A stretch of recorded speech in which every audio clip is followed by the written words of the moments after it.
This is the best interview I've ever had. And I'm Mark Rako. Thank you for being here. I've been sharing a few special moments from some of the really incredible interviews I've had over the last 10 years, and here's one of them. If you've ever watched the pop culture phenomena Orange is the New Black, which ran for 7 seasons on Netflix, well, you must remember the very colorful antagonist and later anti-hero character named Fig, who transforms from executive secretary to prison warden. Fig was expertly played by actor Alysia Reiner, who appeared in many other movies and shows, of course, including the film Egg, which she both produced and starred in. While in the final season of Orange is the New Black, I and co-host Daniel Beckman had a wonderful opportunity to interview Alysia, and she opened up about what Fig means to her, the difference between playing a bad person and being one, what it means to be a character actor, and how this character in such an iconic show has impacted her own daughter's future. Plus, how she's able to find the character of Fig so different from her true self again and again and again when she returns for each new season of filming. It's really a special look behind the curtain of when a successful actor plays an iconic character on a hit TV show. You're on Orange is the New Black. That's your recurring gig. You've been on lots of other shows. You've done a number of films. Obviously, you have Egg right now as both an actor and a producer. Do you prefer the word actor or actress for yourself? I don't care. Okay. But on the last season of Orange is the New Black, your character, Natalie Fig... What's the last name? Figueroa. I can never say it. I see it, but I can't say it. Thank you. Who is now the warden, went through a bit of a journey, and we saw the softer side of her peek out a little bit and a bit of humanity. Playing Fig is interesting, I think, because there's a bit of drama involved with it. It's a kind of a bitchy, mean character sometimes, but there's also a lot of comedy with her. That's this subtle comedy. You're not doing slapstick stuff a lot. It's really very undercurrent, careful comedy. At least that's how I see it. But then you brought out this whole nother layer of the character. And what I'd like to know is how much of that came organically through you and your performance choices versus what was blueprinted for you for the character through the season. Regardless of what your answer is, how did you navigate that as a creative person? Well, I will say, first of all, it is an outrageous gift for an actor to have 7 years on a series, or at that point 6. And there is a magical relationship with good writers. And in this case, we have extraordinary writers. And with our showrunner, Genji, that is possible. It doesn't always happen. Sometimes you can be on a show for 12 years and your character doesn't really change or grow at all. I have been blessed to have a showrunner and writers who are really interested in creating very layered, complex humans. And specifically, I think they, to an extent, wrote to me. I was interviewed recently and someone was talking about, Fig being a bitch. And I said, you don't hire a bitch to play a bitch because then you have a bitch on set all the time. Yeah. And I hope I'm a really easy person to work with. I try and show up on time and know my lines and be kind. And I think it's my hope that over the years of playing this, a little bit of me came into the development of this human. And I don't know, maybe they would have written this no matter what, but it feels a little like sometimes like, oh, this is part of this journey was a co-creation, but you never know because I have never had word one in the writing, not a single word. They write it in a very far, far away land called Los Angeles while we shoot it in New York. I've heard of it. Wow. And so I get the scripts and I play what's on the page. Having said that, I've always been interested and curious with any character, with the layers of it. And from the beginning, I think I always believe that everyone is doing the best that they can, and everyone thinks they're a good person. And right, even Fig. Fig. Yeah. And even some of our most hated people in government, I think they think they're good people trying to do the best they can. I really do. Our producing partner on Egg, Michelle Gainless, always says something that I really try and keep in mind, which is always assume positive intent, that people are trying to do the best they can. And I've wanted to explore that with Fig of, she may have stolen some money, but she really was there to help the women from day one. Yeah. You don't get a job like that in the first place. Yeah, she had some horrible biases that over the years, I think, have begun to break down a little bit. Right. And that's been the beauty of seeing someone's belief system break, them sort of lost and finding what they believe next. For me, I mean, it's one of the most delicious things about being human and that I love. David and my production company is called Too Wonderful to Be Limited. And we're always looking about what can we wonder about and not know about? And so I think that's been that journey of finding the spots that are surprising. So I guess that's sort of a roundabout way of answering, because there's a part of me that doesn't know how to answer because I didn't write it and I feel it's so written into it. I just play the truth of what's written. I'm so interested in how you balance the dramatic and the comedy in your character, because your character is not a, quote, comedic character. Like Crazy Eyes is a bit of a tragic comedic character. It's built that way. Very Shakespearean. Built that way. And there's several other characters on there. Big Boo is also, one could argue, a bit comedic in design. I wouldn't necessarily say, as a viewer, as an appreciator, I wouldn't say that Fig has comedic things about her character, but I don't think she's a comedic character per se.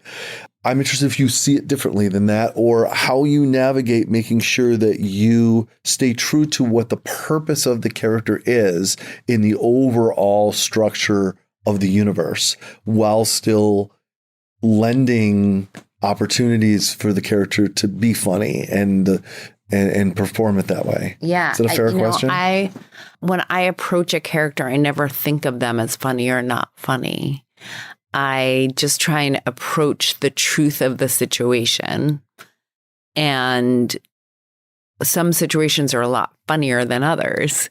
When you're on a sitcom, there's a rhythm to it that is inherently humorous, and the situations are inherently humorous. So all you have to do is play the truth of that situation.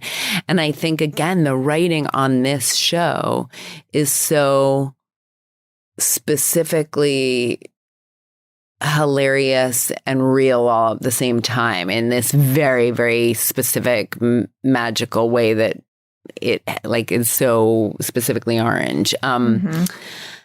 Which is why, we love it, because it's unlike any other show. And it has its own rhythm the way that a sitcom has its own. But having said that, my husband is one of the funniest humans I've ever met. And I bow to funny people, and I'll be at home and I'll be when I read anything, I'm like, is this funny? Which is the funny part?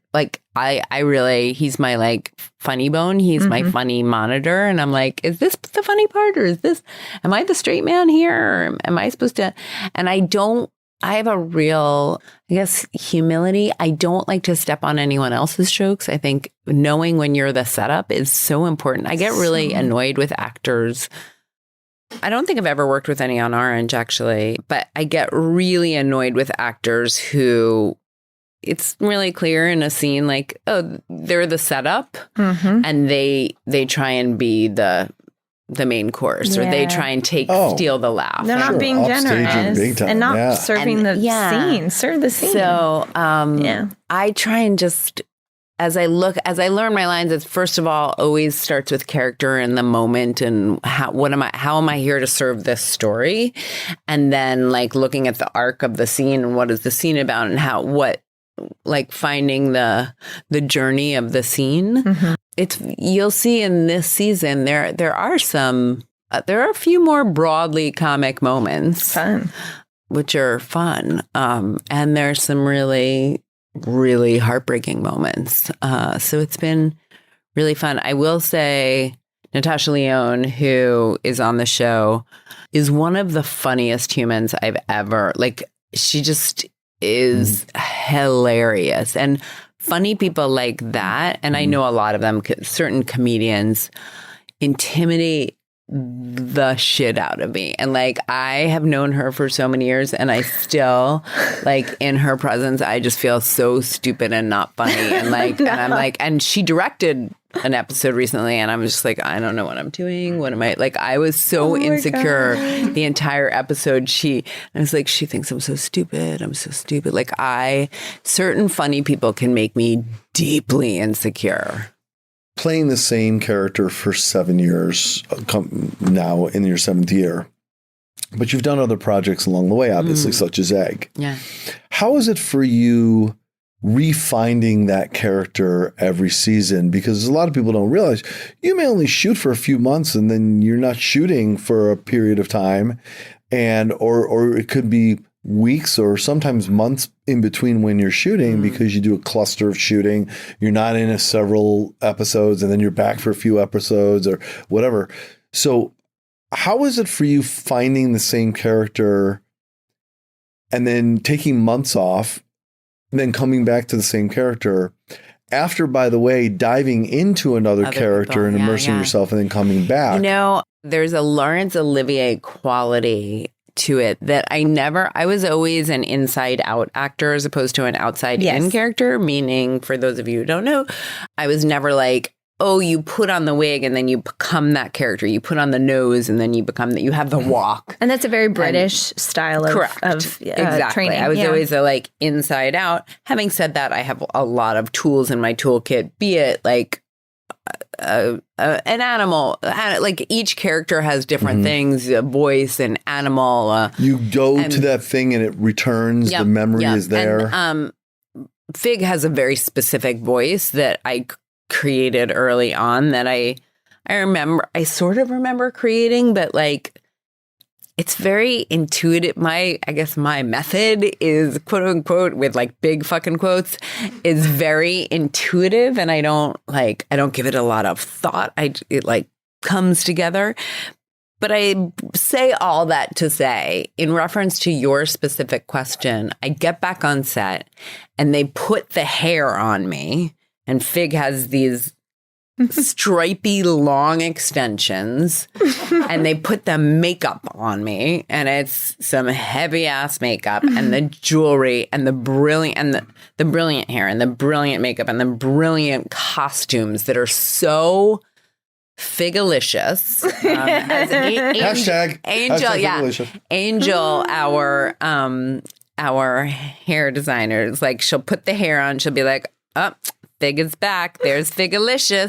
That's great. And our incredible costume designer, Jen Rogan, who also was the costume designer for Egg, from the day one, created this very specific design style for this woman, including some of the most amazing shoes I've ever put on my feet and a lot of leather and animal prints. We were going through the closet the other day, actually, looking at all of her clothes from the past 7 years. And I was like, wow, it's just 80% animal and leather. Is there a piece that you've eyed that if you had the opportunity to keep one piece of her wardrobe, you would? There are 2 pair of shoes. There's a pair of Alexander McQueen's and a pair of Valentino's that I am hoping I will be able to buy or take home in some way. And then season 6 is all about the coat. If anyone's watched season 6, right. It's all about like, will she or won't she buy that coat? Yeah. And I wouldn't probably wear that coat in real life, but I kind of want the coat because the entire fucking season was about, will she or won't she buy the coat? She buys the coat, man. So, those are those pieces. But it's funny because I looked at her entire wardrobe and I was like, oh, I wouldn't wear any of this in real life. Yeah, of course. It's so not me. Of course. Except those shoes. Holy guacamole, those shoes. Like my biggest dream as an actor is to be a character actor. And I was actually talking to my team, my like representation. And one of my team recently said, like, you really are such a character actor. Is that okay that I say that? Like, and I was like, yes, I've never been a leading lady. I couldn't get arrested when I was in my early 20s because I was so not an ingenue. And a non-ingenue. Yeah, I've never been an ingenue. You're a non-ingenue. I'm a non-ingenue. Thank you. But I am a Jew. And I, like she was saying, right now, there are 4 things that people can watch. You know, Egg is, you can watch on iTunes and Amazon. Orange, you can watch on Netflix. Better Things, you can watch on FX. And The Deuce, you can watch on HBO. And they're all on air right now. And they're such 4 distinct characters. And the fact that you have 4 characters on air right now that are such different women is incredible. Yeah. And different than you, by the way. Yeah, I would say Sunny is me. Okay, but there's I am Sunny. Okay, I can see that. Who watches FX? If you watch FX, although that's not true because I have a happy marriage. I have such a happy marriage. I have great sex. Thank you, honey. That's not the funny part of him. No. That's okay. No. So, and one of the great things about a character actor that truly is a character actor, and that character actor may never have that one part they are forever identified with. And for you, Fig is such a specific part on a popular show. What a blessing. And yet that's one of the big breakouts that you've had in terms of putting you into popular knowledge of people of you that brings attention to other work more robustly. So my question is, you know, a character actor, if they're lucky, never gets pigeonholed. You know, I think of, I don't know if you know who Spencer Garrett is. Spencer's a very, very popular, a very successpul character actor that I bet most people don't know who he is. He's a friend of ours, yeah. But, yeah. And I've interviewed Spencer before. And Spencer, what I loved about him is you've probably seen him a million times. And he disappears. And, in the best way possible. Yeah. But he may or may not ever die famous, but he will die way more successful than a lot of people that you know who had that one great part, but then their career dried up. Yep. How do you hang on and appreciate the success of having a part that's been for so long that people connect with you at this point that enables you to have more opportunity, while at the same time trying to shake it off so that you can open up your opportunity to have a successful career of longevity? I think, you know, my truth is I'm so deeply grateful for, I don't know how I'll feel in 20 years. I'm so deeply grateful for Fig. I don't think I'll ever not be deeply, deeply grateful for it. And we're friends with Wayne Knight, who's Newman. And I don't know what his experience is like 20 years later, but she has brought such joy to my world and she has actually opened so many doors for me. So I will always be grateful for that. Additionally, one of the silver linings of Fig is my daughter does not want to be an actress because I'm so recognizable and she hates it. She feels like being an actor sucks because you have no privacy, and she wants to be a neurosurgeon. And honestly, I never wanted her to be an actor because it's freaking hard. It's really hard. And look, she changes her mind. God bless. Let her go for it. Amazing.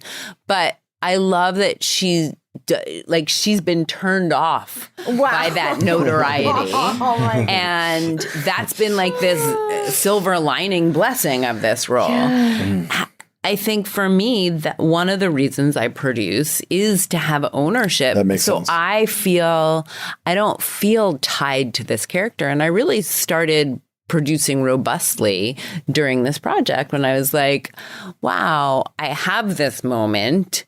I want to produce to help create more opportunity for women, B, to tell more female-driven stories, and C, let's be honest and selfish, like to create more opportunity for myself, both, as a woman over 30 in this business, you have to be aware of that and to continue to create your own opportunity. And she's inspired me to do that because she's a badass.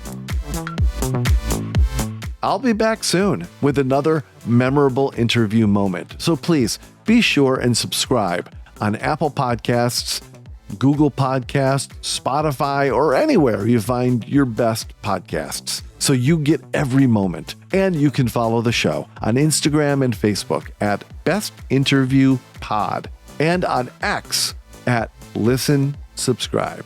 Thanks for being here, and I'll see you soon.